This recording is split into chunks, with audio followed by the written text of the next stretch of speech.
In today's video, I'm going to teach you how to enable the focused inbox in Outlook in just a few simple steps.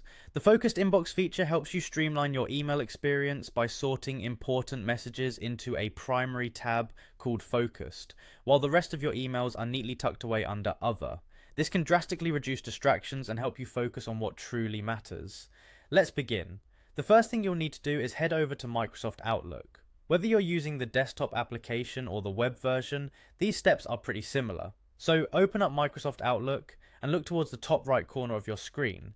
Here you'll see an option to sign in if you haven't already done so. Now click on the sign in button. This is where you'll need to enter your email address and password. Go ahead and do that, ensuring that your credentials are correct. Once you're logged in, you'll have access to all your emails and settings. Next, let's locate the settings, which will help us enable the focused inbox.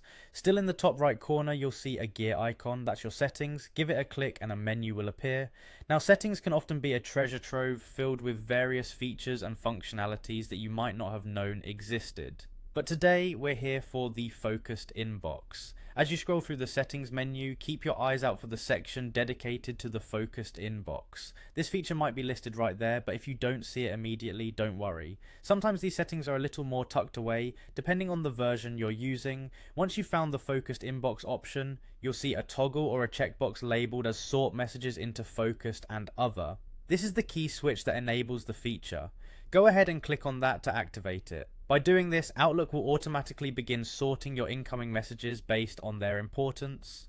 After you've activated the setting, there's one last important step. Remember to save these changes. Look for the save button, which should be nearby. Give that button a click to finalize your settings. This ensures that the next time you access your inbox, the focused inbox feature will be up and running. And there you have it. You've successfully enabled the focused inbox in Outlook, making your email management not only more efficient but also far less cluttered. You'll notice that important messages will now appear in your focused tab, while less crucial emails are filed under other, allowing you to prioritize your reading and responses more effectively. Thanks for watching, and I hope these steps have helped you streamline your email experience.